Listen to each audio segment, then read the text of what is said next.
Hey, everybody. Welcome to our workshop today, Healthy Nutrition for Healing Female Chronic Illness. My name is Crystal Grenier, and I have with me today two special guests, Bonnie McVee and Lynnis Woods-Mullins. And we are going to start the day off or this workshop with a little bit about me. And then I'm going to lead into a meditation around our summer solstice, which is starting today. And then I'll do my little talk about part of the trifecta of knowledge and experience that all three of us are bringing to the table today around nutrition. And then I will move into Bonnie's piece of it and then into Lynnis. So are you ready to get started, ladies? Absolutely. Here we go. All right, so we're going to start out with our meditation. I want you to sit in your chair in a comfortable position. Uncross your legs, your feet are flat on the floor, your belly button is drawn slightly into your spine, your eyes are closed, your palms are faced up on the tops of your thighs so that you can receive all the external and internal light and warmth of the season, taking this moment to engage in all of your senses. The summer solstice marks the longest day of the year, the day with the most light. And this day is about welcoming summer, the season of happiness and light, and a warm welcome to nourish the inner light within all of us. I would like to guide you through this brief meditation to honor our summer solstice around nutrition and nourishment for the self, physically, mentally, emotionally, and spiritually. Let's focus on our intentional breathing to release heat from the body. We're lengthening our exhales twice as long as we are taking in our inhales. All breath is coming in and out through our nose. We want to create a place of mindfulness, a reconnection with the present moment and the enjoyment of eating healthy foods, a chance to refresh your diet physically, mentally, emotionally, and spiritually. This starts with a practice to really enjoy what we're eating. I want you to visualize a piece of fruit that you can pick up, see, feel, smell, and taste. I want you to bring your attention to the experience of eating. Visualize your food item in front of you. Look at it, really observe it, notice the color, the texture. Really observe it as if for the very first time. Pick it up. What does it feel like? The texture, the weight of it in your hand. Consider where it comes from, that it took water and sunlight to grow it to this present place of consumption. This food is truly a miracle of all things that had to come together to create this food. The people who brought this food to you, considering all of this for just a moment. Let's start to taste your fruit. Taking a bite, we're going slowly here, and really notice there is a sensation of biting into the fruit, bringing your attention to your jaw and mouth as you are chewing. Ignore all outside distractions and notice all the sensations that arise in your body as we are eating. Slowing down our eating process and coming into the present moment, into our bodies when we're eating. Giving ourselves a chance to really be with the experience it and to savor it. Taking this time to slow down and also watch what happens in the mind. As we're eating slowly, what is your mind doing? Are you wanting to rush? Are you wanting to eat a lot more? Are you impatient? Or are you feeling more at peace? Just observing and experiencing all these things that can be happening right now. I want you to bring compassion to your eating so that we're gentle with ourselves. Changing the way we're eating is challenging, and a lot of things can come up for us. And we just observe. We don't need to judge the feelings that come up around our eating. We can let them be and just observe whatever those feelings are, even though they may challenge us. Finally, self-compassion around healthy eating can help us sustain personal goals and guide you into a place of healing. As we finish up our eating experience, let's take in a deep breath through our nose. Hold it, then exhale slowly from the mouth. slowly blink open your eyes and feel the fullness of your nutritional experience. I know you've heard this expression before, or this phrase, let food be thy medicine. I've been following an Ayurvedic doctor for the past couple of months. I've listened to her podcast and I've read her book, The Healing Catalyst. Dr. Avanti Kumar Singh is an AP practitioner. And I've kind of been looking at Ayurvedic, the guidelines of it to thread into what I'm consulting and coaching. Again, my name's Crystal and I'm with Reclaim to Restore, and I'm a wellness coach consultant, and I work with women over 40 to help them thrive despite having a chronic illness. And I focus my consulting and coaching around emotional health and healing, which I feel fed into my discovery of breast cancer 4.5 years ago. And I use my 3 pillars of healing, of nourishment, which nutrition falls under that umbrella, movement, and emotional alchemy. So as we move into this Ayurvedic thought process, it is a traditional system of medicine, which is based on the idea of balance, our bodily systems, and it uses diet, herbal treatments, and yogic breathing. As a yoga instructor, it is a sister with Ayurveda, so that's why it really resonates with me. Today, we're going to focus on diet as health, which wraps around our food and our eating behaviors. So what you eat is really important. In looking what you eat and in moving through summer solstice today, we talk about eating for the seasons. So we want to eat sweet, light, and moist foods with plenty of healthy fats. As summer approaches, we want to have that transformation of moving into warmth and light. And we want to choose foods that balance out our pitta. We are all made up of 3 different doshas, which is a whole other workshop and a discussion line. Pitta, Kapha, and Vata.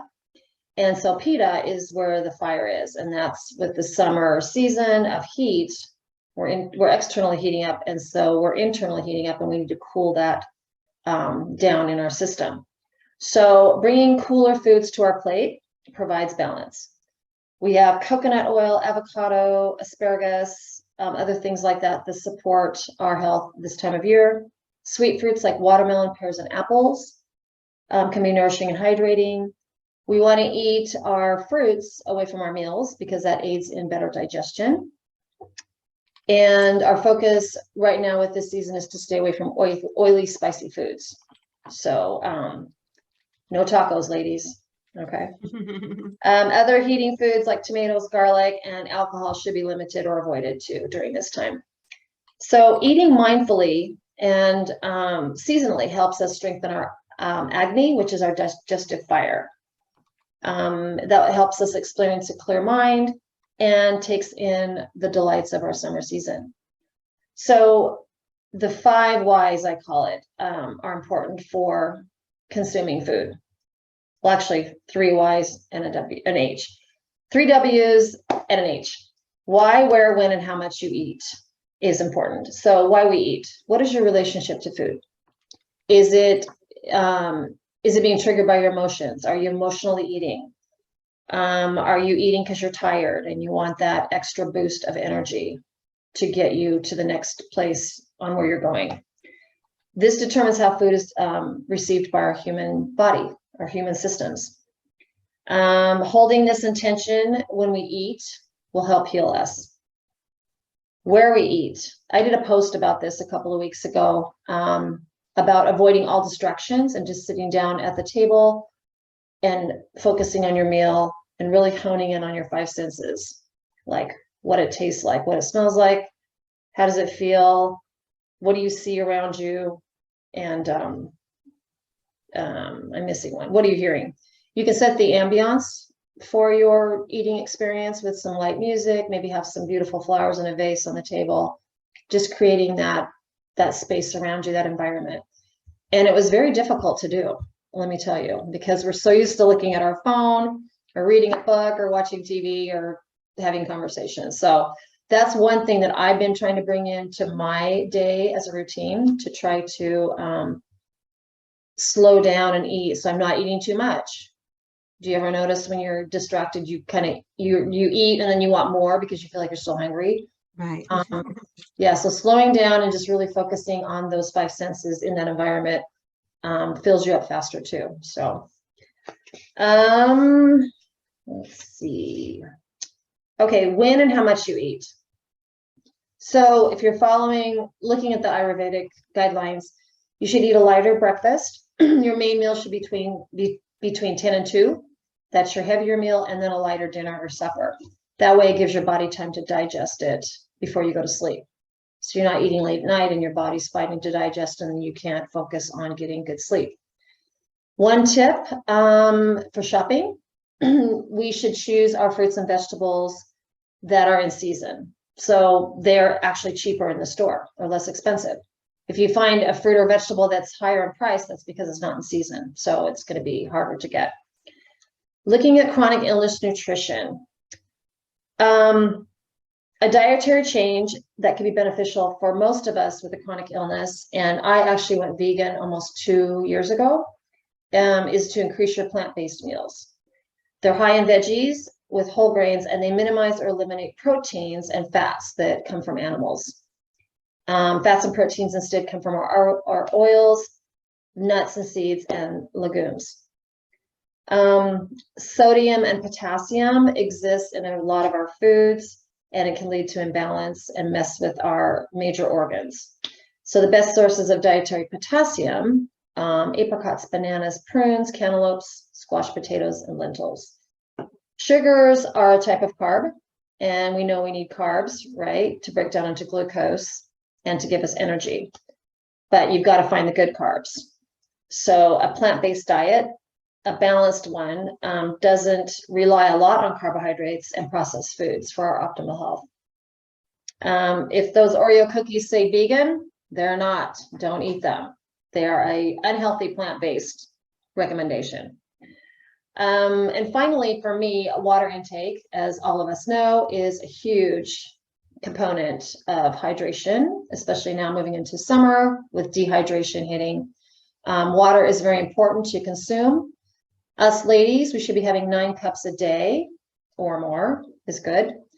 And if you find water hard to, like some women I've talked to cannot drink water. They just can't do it. So you can infuse it with fruit, cucumbers, mint, not all together in one glass, but separately. It'll kind of give it a little bit of a taste so you can drink it. And that way you're going to avoid those waters that they sell over the counter that are probably filled with artificial sweeteners and bad carbohydrates and other things that our body doesn't need. So with that,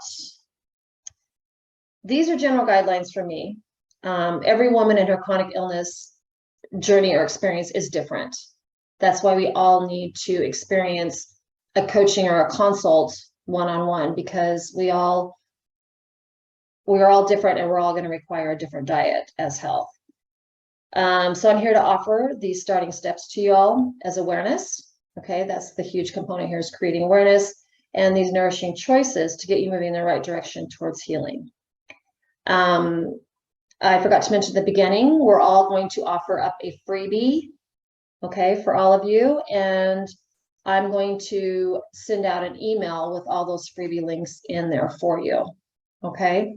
So for me, I'm going to offer a free 15-minute phone call, and then I have a PDF recipe for some coconut balls that are Ayurvedic based. So I am now going to pass the microphone over to Bonnie McVee. So Bonnie, please share about Soulful Nutrition. Hello, and thank you, Crystal. I am Bonnie McVee, and I'm a spiritual life coach. And I'm going to be talking about keeping your spiritual nutrition alive, nourishing your body by connecting to spirit. We are all energy, and our thoughts affect us. Biologist Bruce Lipton, he's a cellular biologist, and he understands that the way we talk, what we feel, what our mind is saying, what our spirit is saying, affects us all the way down to our little cells in our body. And staying spiritually fed raises our vibration so that we can create harmony in ourselves and so that we can heal our mind and souls and bodies. Let's see. I'm going to tell you a little bit about my journey with cancer. I was actually in a year-long coaches training program, and I had just been learning about the automatic ways of being, my survival mechanisms, and that I had been living from a quote-unquote victimhood in my life. And I had a lot of dis-ease about who I was and who people thought I was and who I was told I was. And in that dis-ease, I did a lot of drinking, which just numbed me spiritually, emotionally, and physically, my cells.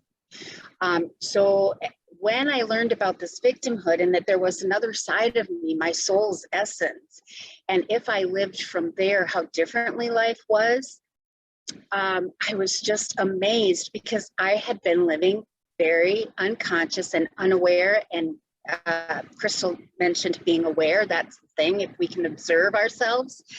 And so halfway through my coaches training program, I got my cancer diagnosis. And it was as if spirit, God, source, universe, whomever you call your higher power, which I learned to rely on when I got sober 2.5 years before my cancer diagnosis, said to me, it's kind of like, now you know the difference, right? What are you going to do with this cancer? And so I really want to point out here that this is when I learned that it wasn't happening to me, and all of the things that gave me so much disease were not happening to me, they were happening for me. But I wasn't able to observe and have that awareness. And so when I got this cancer diagnosis and Spirit said to me, what are you going to do now? I decided to choose joy. And I chose joy so that I could show joy to my children.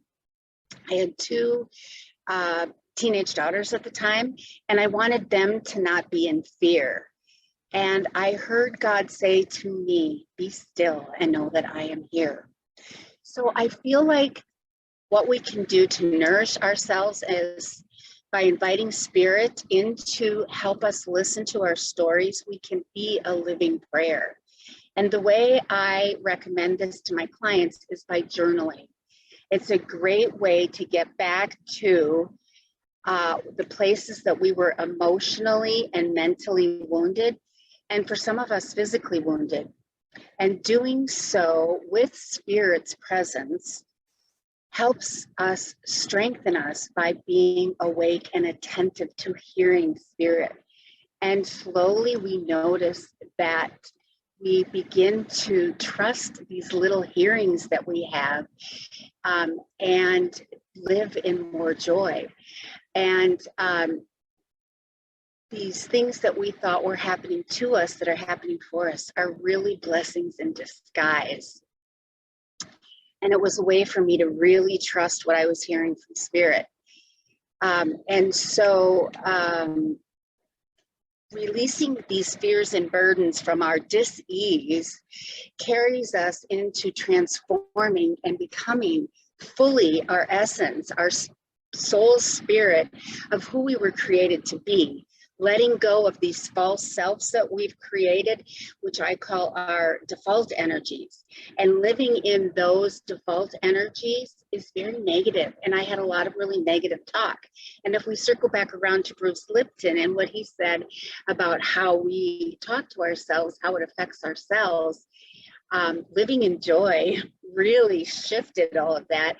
And I believe that my dis-ease caused my disease. And by living in closer in Spirit and by nourishing myself through Spirit and my relationship to Spirit really helped me heal. Now, God doesn't always heal us physically, but I believe we are able to really heal our spirit and our soul and our mind to begin living in a different way. So that's just a little bit about what I had. Let me just check and see if I had anything else.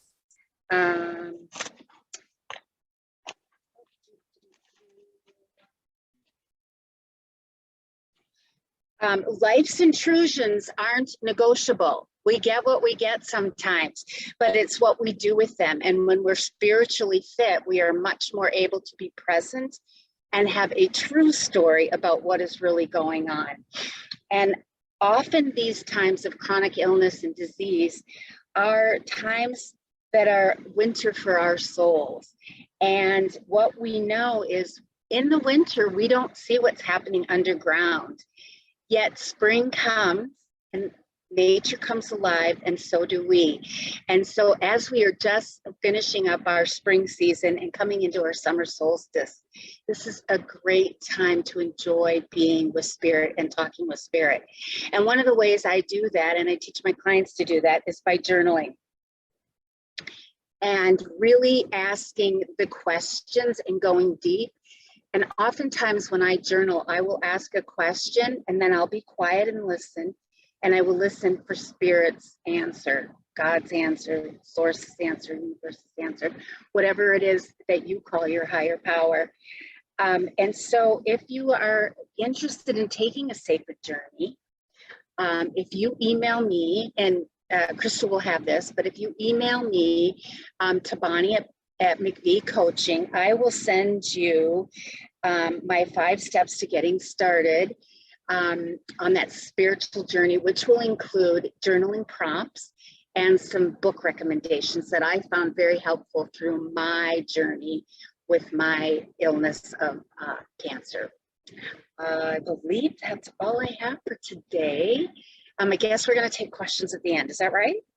Yes, we are. Okay. Thank you, Bonnie, very much. We really appreciate that. And if anybody has questions, they can put them in the chat, right? Yes. Okay, great. Definitely. Thank you. Yes. All right, Miss Lynnis, are you ready? Sure. I'm going to go ahead and share screen. I know I guess I don't know how much time I have. I don't want to take too much time, but I thought this way people could take pictures of the screen and they'll have the information in terms of what I'm going to share. My name is Lynnis Woods-Mullins, and I'm a certified holistic living and wellness expert for women over 40. And I specialize in helping women to be well overall by teaching them about nutrition, movement, holistic practices, and spiritual renewal. I've been doing this now for over 14 years, and I've helped women to balance their hormones, to release weight, to release their anxiety and their stress, and to get on a better holistic wellness plan. And with that, I'm going to share my screen if I can. I think you have to enable for me to share the screen, Crystal. Do you know how to do that?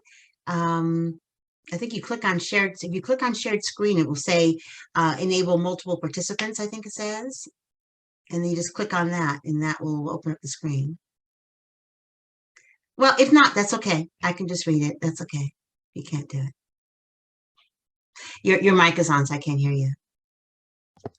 Where do I look for that so you can help guide me there? On the bottom of the very bottom of the toolbar, you'll see a green box that says share screen. You click on that and it'll say enable multiple participants or something like that. I got it. Got it? Okay, good. I clicked it. Fantastic. Here we go. Okay, this is a part of a much larger presentation that I put together for. I do a lot of master classes and workshops and stuff, and so I'm going to try to go through it as quickly as I can. But basically, on this particular slide, I'm talking about what kinds of things we need to be thinking about when it comes to our overall health and our immune system. And I wanted to talk with you about immune systems and how they can be easily compromised and what we can do to fortify our immune system, especially if you happen to be a chronic disease warrior. Immune systems are everything for those who suffer from chronic disease. So you want to make sure that you're eating a lot of healthy foods, that you are exercising regularly, getting the proper amount of sleep, and you want to make sure that you are taking a look at probiotics to see if that will work for you, taking the right supplements and herbs, always taking into consideration your pharmaceuticals, and making sure that you are reducing your stress. And of course, you want to make sure you're not smoking. Now, there are foods that can really help boost our immune system. And let me preface my statements by saying that you want to eat organic whenever possible so you can be chemical free. And you also want to make sure that none of these foods are going to circumvent whatever pharmaceuticals you may be using that are helping you with your chronic disease, whatever that might be. Citrus fruits, red bell peppers, broccoli, garlic, ginger, blueberries, kiwi, and sunflower seeds are excellent when boosting your immune system. If you can eat them in the raw form, fantastic. Some people, when it comes to broccoli, it's difficult for them to eat it because it could be hard on your teeth or upset your stomach if it's raw. So braising it is fine. Putting it on top a steamer and having it steam, that's fine as well. Ginger, you can eat in the raw form. You can add to your tea, or for those of you who are coffee drinkers, putting ginger in your coffee and substituting that for a sweetener kind of gives a little pep, I guess, especially if it's a decaf. And also blueberries, any of the berries are fantastic. It's a great antioxidant. Other ones you might take a look at is spinach. Same thing with spinach or any raw a vegetable like a broccoli or a spinach. You can braise it a little bit and you will still get the nutritive value. Yogurt, if you're not lactose intolerant, and I'm not taking in consideration what kinds of eating pattern you might have, whether you are a vegan or a vegetarian or omnivore, whatever it is that you do, but this in general, these are foods that can help boost your immune system. Almonds, turmeric, which is very interesting, that is an herb. You can get it in the ground form and it can be very helpful in boosting your immune system. Green tea, papaya, shellfish, and poultry. The turmeric you can add to your rice, brown rice. I happen to be a vegetarian, almost. I still eat salmon, but I take the turmeric and I do put it sometimes over my smoothies, sometimes on my rice or over my red potatoes. But it's a great way to help to boost your immune system by eating these foods or adding these foods to certain things. Like, for instance, adding slitted almonds to your salads is a great way to add more omega-3, which is so important when it comes to boosting your immune system. Another thing that can help boost your immune system is exercise. Now, some of you may be more sedentary than others, and there is such a thing as chair yoga that can be very helpful. Walking is fantastic. Yoga, as I mentioned before, is great. And just because you're doing yoga, as I'm sure Crystal will tell you, doesn't mean that you have to put your body in a pretzel. That's not what yoga is all about. It's all about helping you with your flexibility, helping you with your bone density, and also helping you to relieve stress. The other one is swimming. That is low impact. It's great resistance kind of movement. That's very good. And your body will love you for that. And it's great for getting any kind of exercise or movement is great for getting the happy hormones going. Pilates is great for those of you who can do that. Pilates is a little bit more intense. There's a lot of stretching involved, and it's based on the whole idea of maintaining a stronger core. Dance, any kind of dance is fantastic. It has multiple benefits, but definitely any of these things or more, and these are just suggestions that can boost your immune system. Let's talk a little bit about probiotics. First of all, you want to consult your physician to make sure that if you're planning on taking a probiotic supplement, that it's not going to bother anything else that you might be taking. There are non-digestible carbohydrates that they're non-digestible carbohydrates that nourish microorganisms in the colon. In other words, there are microorganisms in your colon or gut that are important that we want to keep going, and there are other ones that aren't as good that we want to get rid of. So eating a probiotic can help you to do that. Your gut health is extremely important, especially during chronic disease, because of the fact that you are on some kind of pharmaceuticals in some cases. And that can sometimes bring the gut flora out of balance and create an environment that causes other issues over time. The gut, they say, is like the third brain. So in order to have sometimes clarity and focus, minimize anxiety and depression, you want to think about getting a healthy gut. So you can do things like eat live bacteria and yeast, which we found in yogurt, kimchi, sauerkraut, miso, and kefir. Anything that is fermented is considered a probiotic and can be very helpful when it comes to your overall eating experience and your gut. Now, there are vitamins that can help boost your immune system. And all of these, again, should be taken with consultation with your doctor, your practitioner, or whoever it is you're working with in regards to your chronic disease. But in general, vitamin C is important. Vitamin B6 and B12 also is important. Vitamin D is extremely important, and specifically D3, which is fat soluble and should be eaten with food. Vitamin E also can be helpful. Folic acid is extremely important when it comes to maintaining a functional immune system. And zinc, which is difficult. We can get it in dark green leafy vegetables, but taking a supplement might be the best way to make sure you have a lot of zinc. Somewhat of an unknown fact is that when the COVID rolled around and people were getting it, and then one of the first things that went for some people was taste and smell. That's always an indicator that you were probably low in zinc.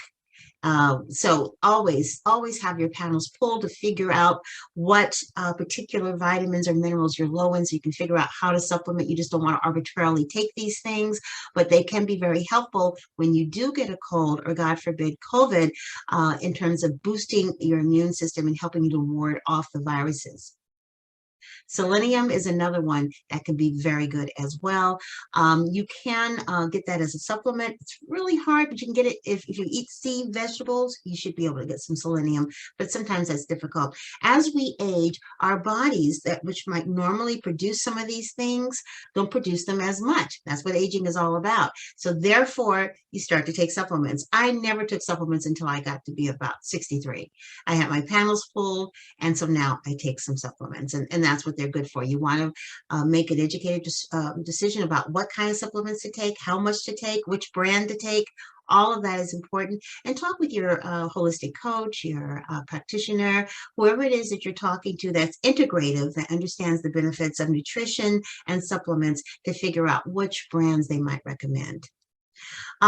Herbs and roots that can help boost your immune system. There's a lot of them out there. Echinacea is one of my favorite. It's an overall good herb to help when you do get a cold, but also to help prevent you from getting anything and fortifying your immune system.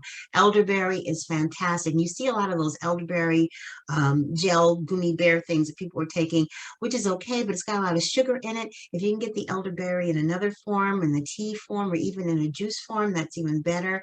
Andrographis, astragalus. Well, all of these are herbs that you can get from your health food store. Ginger, we had mentioned that earlier, is fantastic. You stir fry your vegetables with ginger.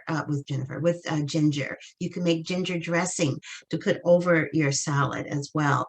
Hemlock reishi and reishi mushrooms. Reishi mushrooms are very powerful, and in terms of helping fortify your immune system.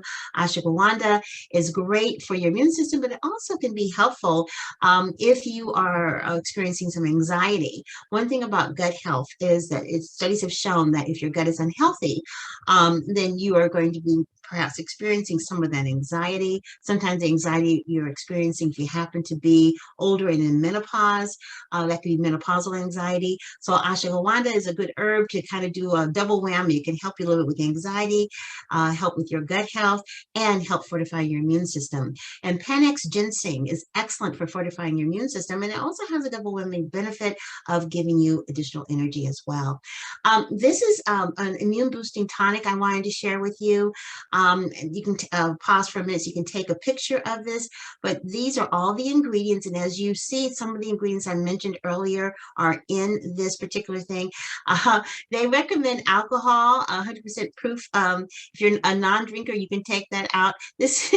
Alcohol can help boost your immune system, believe it or not, but you can take that off if you're not a drinker. That's fine. Instead of using the alcohol, you might want to use a little bit more apple cider vinegar and water. Okay, so take a picture of that. And then this is another immune boosting smoothie with no alcohol. 1 cup of frozen strawberries, raspberries, blueberries, and kiwi, and orange juice. Get as low sugar orange juice as possible. I'm not a real big advocate of doing a whole lot of juice because of a high sugar level. And if your chronic disease happens to be diabetes or being pre-diabetic, you can do all of this and just add spring water with it, and maybe put some spinach in or kale in to substitute for the vitamin C. You can also add oranges to this as well. With juicing, you have to be really careful, especially if you're trying to boost your immune system, because sugar is toxic and is not your friend when it comes to trying to boost the immune system.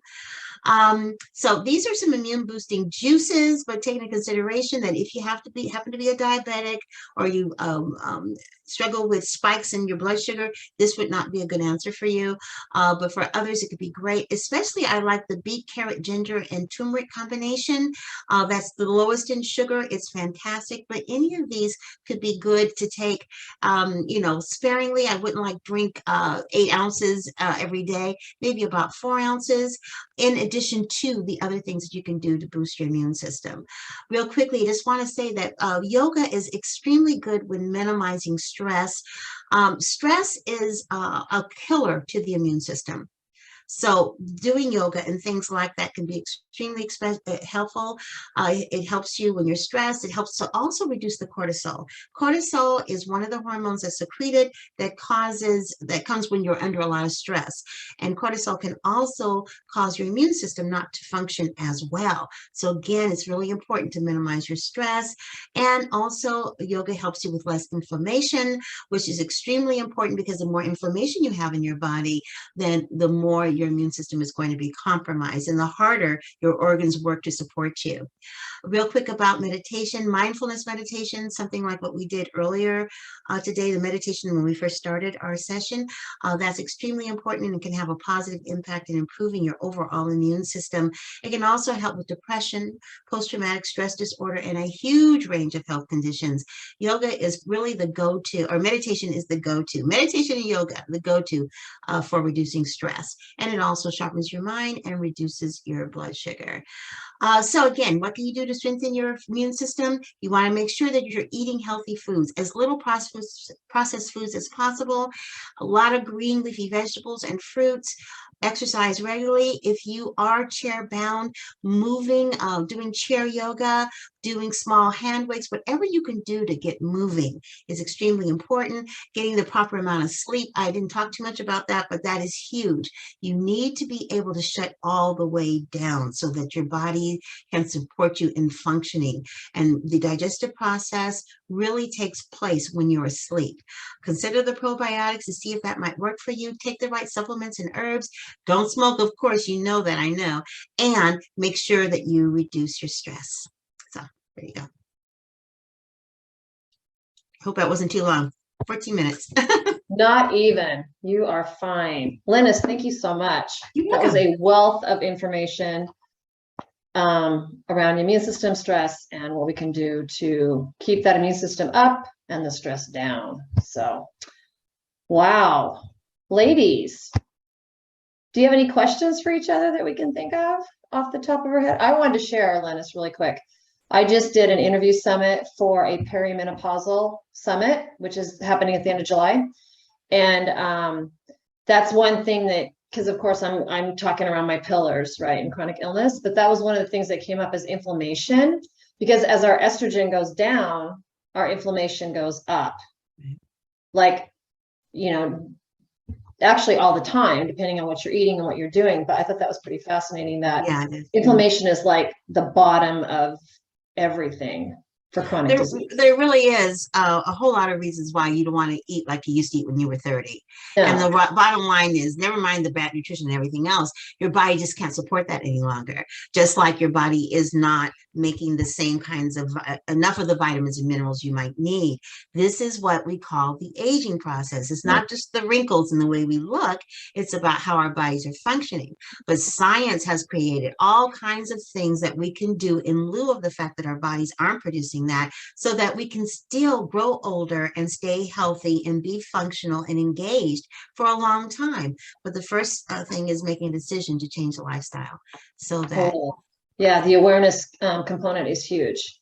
And I Right. think that's what a lot of women our age are lacking, because we are so busy with our lives and the roles that we have been in and that we currently are in, that we don't take time for ourselves, right? And like, I like how you said, how we age, we have to put more into what we're doing and what we're eating and what we're consuming to take care of that vessel, that body. Absolutely. So, yeah. Absolutely. Yeah. And Bonnie, do you have anything to add? Your soulful nutrition. I loved how you talked about that. So thank you for that. Yeah. And journaling, I've been bad about, I want to journal, but I'm bad about it. I want to sit down every day and journal for like 15 minutes, but I need to, again, incorporate that as a routine for myself, something to just do every day. Yeah, a lot of people have a hard time with journaling. They're like, I don't know what to write. And that's why the journaling prompts are really good. But sometimes I tell my clients, just write. My coach is making me journal and I don't know what to write. And then the next thing comes. So it's the actual action of putting the pen to paper. And then you start doing what's really in your soul. And for all of you to start just now, spiritually, where have you come from and where are you going? Yeah. So many of us, this part I forgot to say, many of us had bad experiences in our younger years with religion. And I am not speaking religion. I'm talking about having a relationship with spirit, God, source, universe, whatever it is you call it. I call it God and spirit. And so where are you coming from is a big question, because if you've heard things that you don't like or been hurt by church, religion, man, not God or spirit, because God is good all the time, you may have just totally said, that's not for me. And you're missing out on a huge piece of who God created us to be, to have a spirit and to have our soul engaged in that. And so where have you come from is so good, because you can flesh that out. And then where are you going? What do you believe, or what do you want to believe? And where do you want to go with that? And how do you see that enriching your life, enriching your health, enriching your body? Yeah. The way you just phrased that kind of took out the tunnel vision of it, because yes, I wasn't really raised in a religion. My grandparents were Seventh-day Adventist. We went to church with them. My mom was raised, and so of course she didn't push it on us a lot.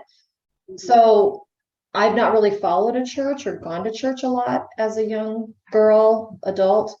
And I believe in a bigger divine being. I'm not going to label it as God, but I believe there's a bigger divine person or energy up there that I can talk to and that I believe in. So yeah, the way you phrased it kind of opened that door to not have that negativity against religion and God. So thank you for that. I might also add to watch for a workshop I do that's called The God of Your Own Understanding. What is it, Bonnie? It's a really great workshop where we call the God of our own understanding, or a spirit of our own understanding, power. And it really is, it really fleshes through, what do you believe, what don't you believe? And if you were to live in that as a living prayer, how much would that increase your life? Where do you see that making a difference? When we feel fully supported and loved, what we can accomplish and who we become is so different than not having that spiritual component. I've seen it just transform people's lives over and over again. Love it. Don't forget to share that with me, the title of that, so I can put it in the emails that I send out to everybody. Okay. Yes, I will. Okay. Anything else, ladies, that you can think of that you want to share last minute? I just want to share one thing about part of what I do is help women with spiritual renewal. And I think it's important that you have some kind of entity, whether you call it God, Jesus, Buddha, pet rock, whatever it is, that lets you know that you're not in this by yourself, that this is all on you, that everything that's happening, you have to handle totally. It's good to know to have an entity or something that you can turn over and not ingest it and think that it's all about you and everything ends with you as well, because that's really not true. And also thinking that way kind of cancels out the whole idea of faith and hope, which, and as you grow older, is something that you're really going to hold on to because of the wisdom of your years and having gone through so much. That faith and hope is really what keeps you going. So I really agree with what you're saying about the importance of having that kind of relationship with whatever that entity is that you call it. That's definitely a part of emotional wellness and spiritual wellness. Absolutely. Yeah. And I knew, Lynnis, you kind of had that background a little bit too, with the spiritual side of things. So thanks for sharing that with us too. Lynnis, I was going to ask you really quick. Have you ever had a chronic illness? I can't remember, or an autoimmune? No, physically, I've always been well. I've been very lucky that way. I have a great constitution, but my illness came from emotional. I suffered from anxiety for like 25 years and was able to holistically heal myself about 90% anxiety free through the practices that I teach women. And one of the things that I found out was that a lot of anxiety is not just geared towards anecdotal situations that you're going through, but they're also hormonal. And definitely menopausal anxiety is quite common, and most traditionally trained gynecologists don't even get into that with you. But the reality is it's a major component to how you're feeling, and nutrition is one way to begin to minimize that, as well as the other holistic practices that are out there, you know, aromatherapy, yoga, we mentioned meditation, tapping, hypnotherapy. There's so many things to help you deal with that. And so when I got into this, that was my intention, is to begin to teach women about the overall things that you can do. You're not powerless. And you don't necessarily have to take HRIT or bioidentical hormones. I'm not against that. Some people, you just have to do it. But there are choices that you have before you go to that won't necessarily cause any other side effects, but that will, you know, not only help you deal with that piece, but also have other wellness benefits that can help you along your journey. So that's my particular unwellness story, is that piece.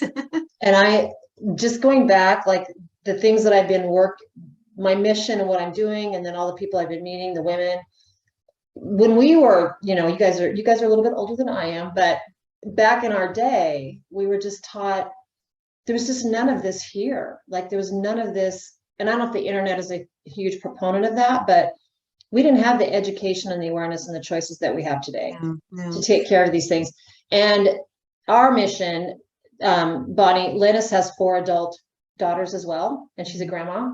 So we all have girls, and I love the fact that they can see what we're doing, and they're going to take that and share it with, and it's going to be generational. Like it's going to move, and then they're of course going to be introduced to things that we may not even know about down the road. Who knows what's out there? So that's what's fascinating about it, is that it just keeps growing with, you know, the awareness. And that's our purpose, is to share with these women over 40, 50, 60s, wherever, this awareness and these choices that they have to heal and feel better every day, regardless if they have an illness or not. Right. So that's our mission. And that's what I love about it. I love the collaboration, the energy that we all have together. So in creating that. Oh, ladies, anything else before we go today? How are you feeling? Just great. Thank you so much for the opportunity to be able to speak to your tribe, Crystal. Yeah, well, thank you for being information. Here. Thank you. Absolutely. Bonnie, how about you? Anything else you want to add before we sign off? I wanted to say thank you also. And I think we are all on the mission of healing humanity, both physically, mentally, and spiritually, our souls. And I, for one, love being in this playground. Me too. Thank Well, you so ladies, much. thank you so much for being here today. Thank And for those of you that are going to link up and watch our workshop, if you have any questions after you are with us for an hour, please send back a reply to the email that I'm going to send you with all of our freebie links, our business connections, and if we have upcoming workshops or events coming up, we can link that in as well. So thank you so much, everybody. Have a great summer solstice, and Thank you, everybody. we'll see you all next time. Thank you, Crystal. Bye, Bonnie. Bye.